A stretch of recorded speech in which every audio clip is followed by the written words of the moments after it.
Shalom Bacha, que Hachem vous protège, vous donne la santé, la joie, la prospérité, Be'ezat Hashem. La paracha de la Hakeda. La Hakeda, c'est, il n'y a pas un jour qu'on n'ait pas l'histoire du sacrifice de Yitzhak Avinu. Hachem, il a testé Abraham pour voir jusqu'à combien Abraham il est prêt à se sacrifier pour lui. Là, c'est pas se sacrifier pour lui. Là, Hachem, il demande à Abraham Avinu de se sacrifier pour lui et de sacrifier son fils. C'est les deux. C'est double sacrifice. Vous imaginez, qu'est-ce qu'il demande Hachem à Abraham Avinu? Hachem, il demande à Abraham Avinu quelque chose d'incroyable. Akadosh Baruch Hu, il promet à Abraham Avinu qu'il va lui donner un enfant. Il a eu cet enfant. Et maintenant, voilà, Akadosh Baruch Hu dit à Abraham Avinu, de cet enfant, je vais bâtir un peuple à qui je vais donner la Torah. Très bien. Et je vais les protéger. Très bien. Et après, Hachem, il lui dit, prends, maintenant qu'Abraham Avinu, il a enseigné toute la Torah à Yitzhak, son fils, il lui dit maintenant, prends ton fils et sacrifie-le. Et Abraham Avinu, alav shalom, il dit rien. Il se lève le matin, il réveille son fils, il prend le couteau, le feu, le bois, pour sacrifier son fils à l'endroit que Hachem, il lui a dit, mes amis, d'où Abraham Avinu il a eu cette force? D'où Abraham Avinu il a eu cette force? De prendre son fils et le sacrifier. C'était pas, je sais pas moi, c'est, vous imaginez beaucoup des fois, j'essaie d'imaginer combien je suis faible.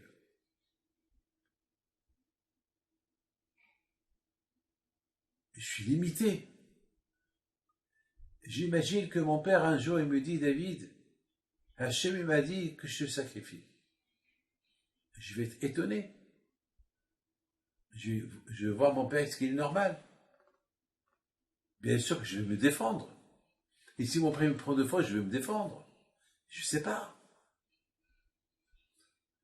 Je sais pas. Il y a aujourd'hui des gens, il y a aujourd'hui des enfants, parce que les parents et les grandes, ils appellent la police. Et la police, elle vient à la maison pour voir ce qui se passe. Et parfois, la police, elle fait une plainte contre les parents. Et ils sont convoqués à la justice. Et parfois, la justice, ils peuvent même lui prendre les enfants et les donner à d'autres familles qui n'ont pas d'enfants. Comment Abraham Avinu, alav shalom, il a réussi à surmonter cette épreuve extraordinaire, se sacrifier son fils. Et je ne comprends pas, son fils qu'il a accepté.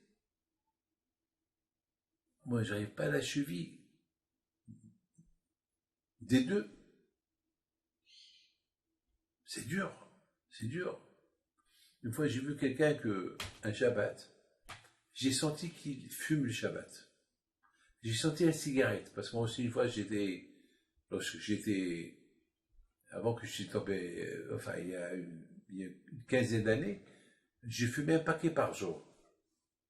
Mais lorsque le Shabbat est arrivé, le goût de la cigarette, je le détestais. Donc, j'étais un fumeur de semaine, mais le Shabbat, mon corps, il se débat, il ne pouvait pas sentir la cigarette. Donc, pour moi, le Shabbat, c'est pas comme certaines personnes qui sont en cause à le Shabbat, ils vont casser, ils vont se disputer, parce qu'ils ne font pas la cigarette. Parce que, lorsqu'on connaît la grandeur du Shabbat, on ne peut pas imaginer fauter. Donc, on ne peut pas imaginer avoir envie de fumer. Vous savez que même le samedi soir, beaucoup de fois le samedi soir, je ne fume pas.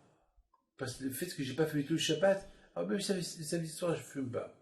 Pour vous dire que pour vous dire que la faute de fumer Shabbat, c'est terrible.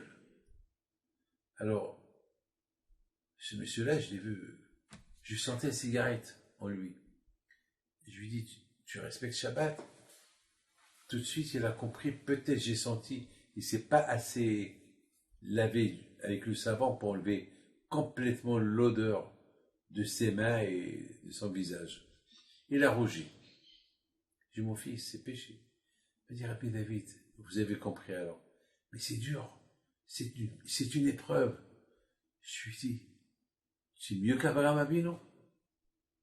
Vous savez, chaque fois que on me dit c'est une épreuve, tout de suite, on pose la question, est-ce qu'on a traversé l'épreuve de Abraham Avinu? Personne.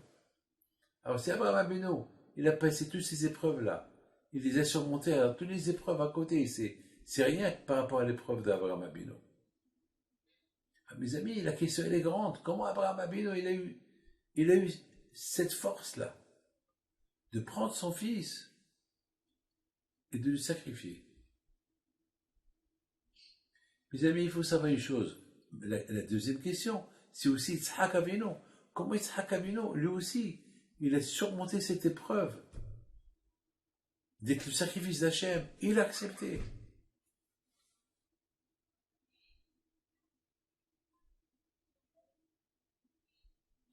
Mes amis, je pense comme ça. Abraham Avinu alav shalom, il a pensé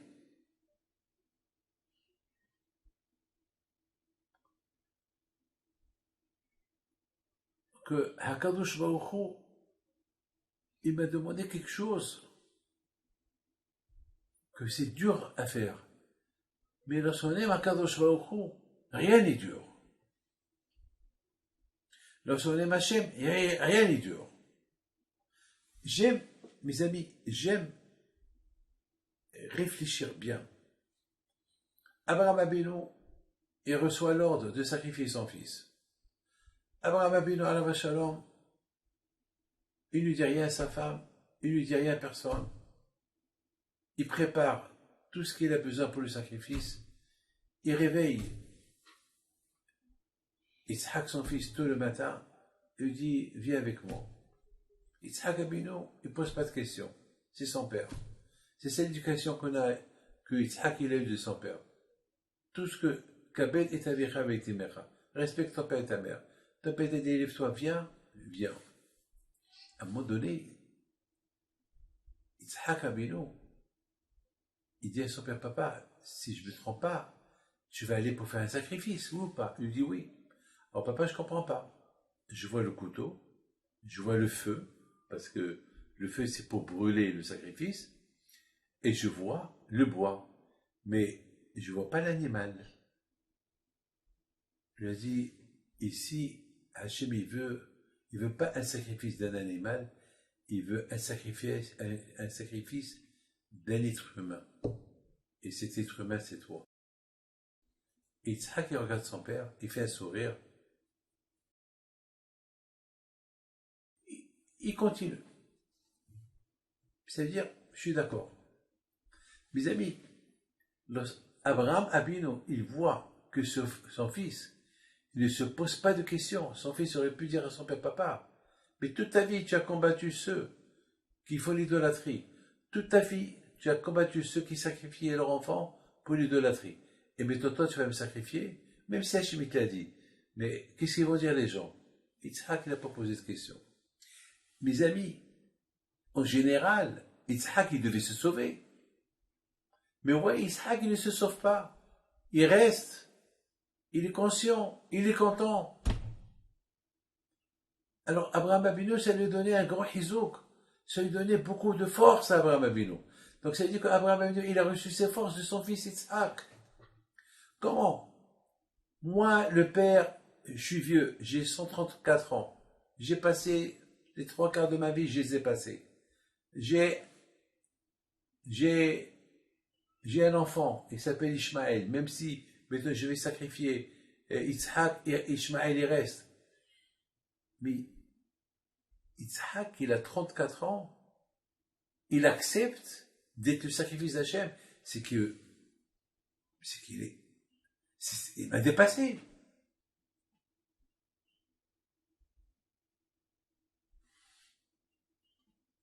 Yitzhak Abinu alav shalom, il était un homme exemplaire. Il a été éduqué de son père, de faire plaisir à Hachem. Tout ce que Hachem il veut qu'on fasse, on fait. Et Hachem, il a dit à Abraham, prends ton fils. C'est le plaisir d'Hachem. Alors, il faut exécuter. Si c'est le plaisir d'Hachem que je suis sacrifié, alors j'accepte.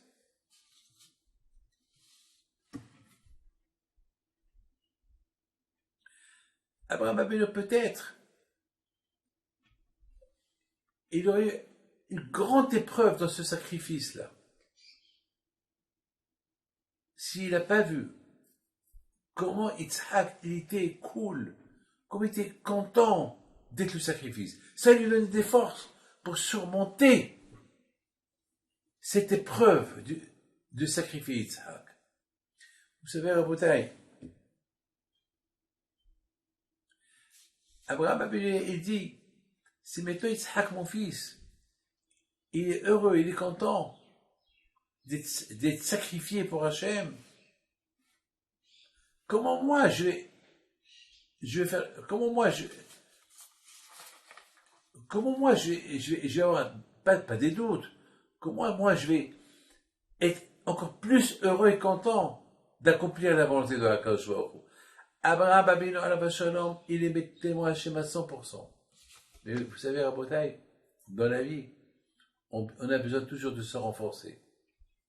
On a toujours besoin de se renforcer. Beaucoup de fois, on est dans des épreuves, on a besoin de se renforcer. Parce qu'il a renforcé Abraham Abinu dans son épreuve, c'est son propre fils qui va être sacrifié maintenant. C'est lui qui l'a renforcé dans son épreuve. C'est la folie, ça, mes amis. Vous savez, Rabotai, un homme, il peut être influencé dans les services d'Hachem plus de ce qu'il est maintenant lorsqu'il voit quelqu'un que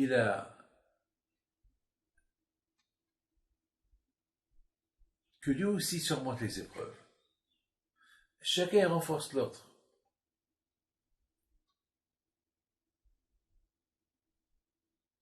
Vous savez, Rabotai, je voudrais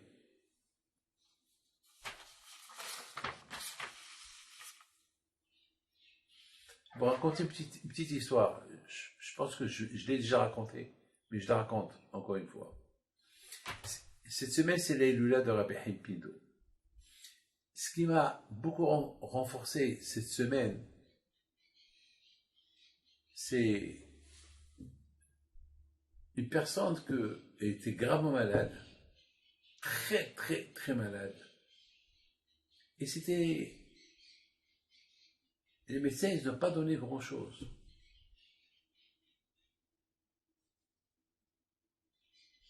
Il y avait un médecin qui est venu, cette personne qui est malade, il leur a dit, bon, c'est même pas la peine de la prendre à l'hôpital parce que c'est pas la peine. Qu'est-ce qu'ils vont lui faire à l'hôpital? Il n'y a rien à faire à l'hôpital. Pour le médecin, elle a eu un AVC. Pour le médecin, il n'y a rien à faire. Laissez-la. Donc, ils l'ont laissé tout le Shabbat et tout le dimanche jusqu'à l'après-midi. Et puis il m'appelle. Il me dit, Rabbi David, désolé de vous dire, ma mère, elle a eu hier un AVC. La pauvre, ses yeux sont ouverts. Et on ne peut rien faire. Et je dis, ben attends, elle est où, à l'hôpital? Non, elle est à la maison. Comment? Elle a eu un AVC, elle est à la maison? Qu'est-ce qui se passe? Mais vous êtes fou. Oui, le médecin hier, il nous a dit, on connaissait un médecin réputé, il nous a dit que c'est bon. Je dis, non. Je lui dis, vous faites une erreur. Il faut tout de suite la prendre à l'hôpital. Vous n'avez pas le droit. Bon, le médecin, lui, c'est un médecin, mais la vie et la mort, c'est Hachem qui décide. Et je lui dis, cette semaine, c'est la Hilula de Rabbi Haim Pinto. Cette semaine, c'est la Hilula de Rabbi Haim Pinto. Be'ezat Hashem, Bisrod Rabbi Haim Pinto. Prenez-la tout de suite. Prenez-la tout de suite. Mais Rabbi, vous savez que ils vont la faire souffrir à l'hôpital.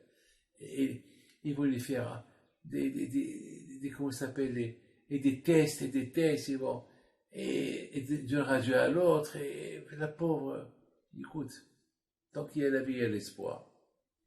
Mais vous savez, Rabbi David, ma mère, elle a 85 ans. Et alors, si elle a 85 ans, et alors, même si elle a 200 ans, vous savez que Rav Shach Alav Shalom, il a vécu jusqu'à l'âge de 107 ans, et Baruch Hashem, beaucoup de fois, il était gravement malade, et Baruch Hashem, il a surmonté toutes ces maladies jusqu'à l'âge de 127 ans. Alors, je dis, Baruch Hashem, ils m'ont écouté. Ils l'ont pris tout de suite à l'hôpital. Bien sûr, à l'hôpital, ils n'ont rien compris. Mais pourquoi on vient maintenant? Depuis hier, c'est pas... Grâce à Dieu, mes amis, à l'heure actuelle que je vous parle, Baruch Hashem, elle a ouvert ses yeux, elle parle. Baruch Hashem, elle n'avait pas. Hashem Ishmor. Lorsqu'on écoute, on n'a pas à avoir peur. Lorsqu'on a l'émouna, on n'a pas à avoir peur. Et Baruch Hashem, les médecins, ils ont réussi à faire leur travail. Et vous savez qu'est-ce que les médecins ont dit? Ils ont dit à la famille, si vous aurez attendu encore quelques heures, vous ne pouvez rien faire. Et c'est fini. Voilà la bataille, le Kouad de Tzadikim. Et ça m'a renforcé cette histoire. Ça s'est passé hier, mes amis. Hier. C'est-à-dire, on est maintenant, hier c'était l'Aïloula de Rachel Imenu. Hier, bien sûr, j'ai pensé à Rachel Imenu aussi, par son zérout. Entre hier et aujourd'hui, ça m'a donné beaucoup de force. Ça renforce ces histoires-là. Ça nous donne à avoir encore plus de émona à Kadosh Baruch Hu. Vous savez que Hachem, il a voulu détruire Sodome et Gomorrhe. Il a consulté Abraham Avinu. Il dit, Abraham, tu sais que je vais détruire Sodome et Gomorrhe. Et Abraham, il a commencé à prier. Abraham Avinu, jamais il a prié pour sa famille. Jamais il a prié pour ses enfants, ou pour sa femme, avec toutes les épreuves qu'Abraham Avinu il a eues, jamais il a prié pour lui. Mais pour les autres, il prie. Il a dit, Abraham, Akadosh Baruch Hu, Hachem, et peut-être il y a là-bas 50 tzadikim. Hachem lui dit, il n'y a pas de 50. Et peut-être il y a 45, il n'y a pas 45. Peut-être il y a 40, il n'y a pas 40. Peut-être il y a 35, il n'y a pas 30. Peut-être il y a 30. Et Hachem, Abraham Avinu va parler avec Hachem. Il va parler avec Hachem. Au lieu, c'est comme lorsqu'il y a un roi, quelqu'un d'important qui nous parle, on est content qu'il nous parle. Et Abraham était content. Et à la fin, Abraham dit à Hachem, et s'il a dit tzadikim, je ne vais pas détruire ce nom et Gomorrhe. Et étant donné qu'il n'y avait pas 10, il n'y a pas Minyan, donc Abraham Avinu il s'y tue. Mes amis, mais depuis quand Akadosh Baruch Hu consulte Abraham? Si Hachem décide de détruire Sodome et Gomorrhe, il a des raisons à lui. Ah, pourquoi il le consulte? Eh bien, Rabotai, écoutez très bien. Voilà la différence entre Abraham et Noah. Lorsque Hachem, il a dit à Noah, je vais détruire le monde, Noah, il n'a pas prié. Lorsqu'il n'a pas prié, il aurait pu faire comme Abraham. Abraham, il a fait, comment il s'appelle? Il a marchandé avec le bon Dieu, jusqu'à la fin, il n'y a plus rien. À l'époque de Noah, peut-être, il y avait des tzadikim. Il aurait pu marchander avec Akadosh Baruch Hu. Hachem, puisque tu dis que je suis tzadik, très bien, alors pourquoi tu veux détruire le monde? Il pouvait prier. Lorsqu'Hachem il a vu que Noah ne prie pas, alors il a dit, alors tu sais quoi, puis je ne prie pas, alors construis une teva, un bateau, pour sauver ta peau et ta famille. Voilà, Rabotai, la différence entre Abraham et Noah. Maintenant, on se pose la question, depuis quand Hachem, il demande, il consulte Abraham, il va lui dire, voilà ce que je vais faire. Eh bien, Rabotai, vous savez pourquoi? Parce qu'Abraham, Hachem, il savait qu'Abraham, c'était quelqu'un qui priait pour tout le monde. Il priait pour tout le monde. Jamais il a prié pour soi, il priait pour tout le monde. Donc, Hachem, il avait peur. Il était inquiet que s'il détruit Sodome et Gomorre, Abraham, il va dire à Hachem, mais pourquoi tu ne me l'as pas dit? J'aurais pu prier. Et maintenant que tu l'as détruit, c'est trop tard. Et Abraham va être déçu. Parce que chaque être humain, il faisait partie de lui, bien ou pas bien. Il recevait tout le monde, Abraham. Il respectait tout le monde, Abraham. Alors finalement, mes amis, Akadosh Baruch Hu, il a dit à Abraham, voilà, je vais détruire Sodome et Gomorre.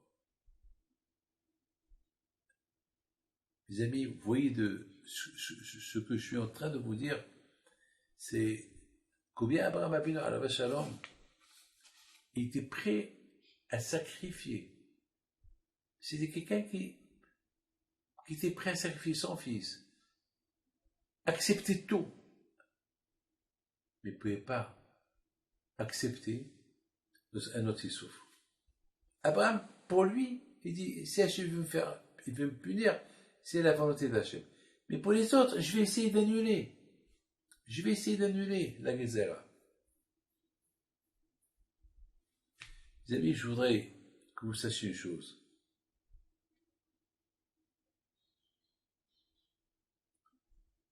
Akadosh Baruch Hu, il est extraordinaire. Il n'a pas voulu faire souffrir Abraham. Parce que Hachem connaît qu'Abraham, il est super. Il est super pour les autres. Il n'est pas comme Noah. Noah, lorsqu'il a entendu qu'Hachem va détruire le monde, il n'a même pas marchandé avec lui. Il n'a même pas discuté avec Hachem. Mais Abraham a bien regardé. Pour une ville, il a marchandé avec Hachem. Mais malheureusement, il pouvait bien réussir, mais parce qu'il n'y avait pas dit tzadikim, il ne pouvait rien faire.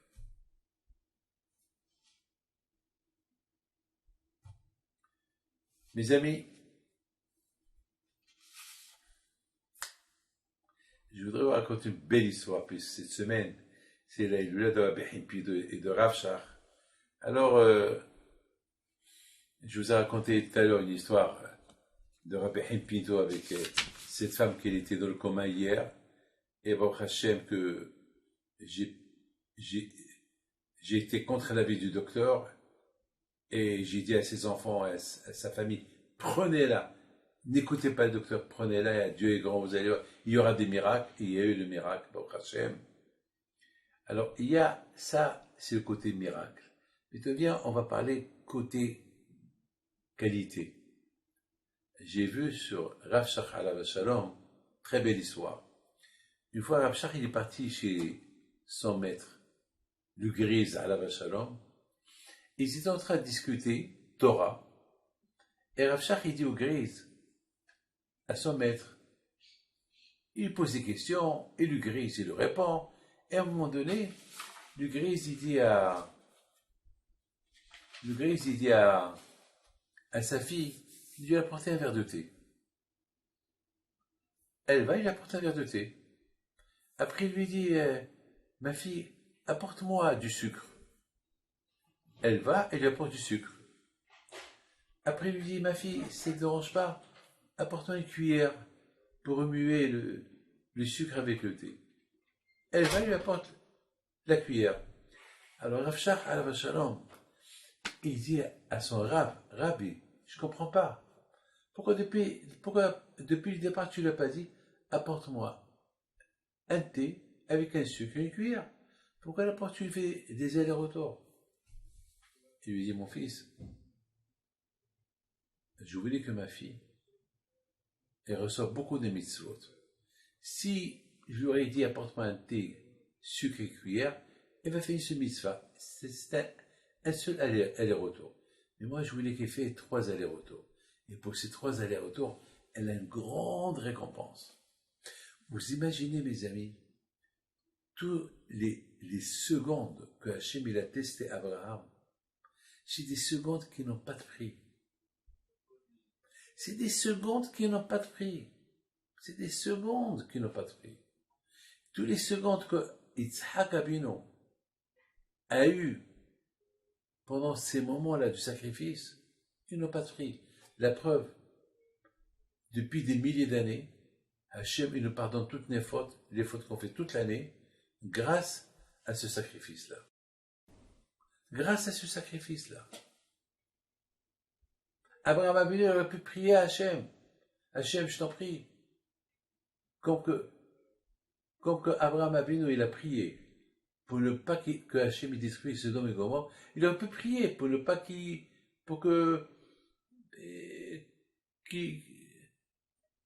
fait un autre sacrifice, mais pas son fils. Parce que s'il sacrifie son fils, qui va étudier la Torah. Il n'a rien dit. Vous imaginez il n'y a pas de récompense. Vous savez qu'est-ce qu'on dit? Je termine.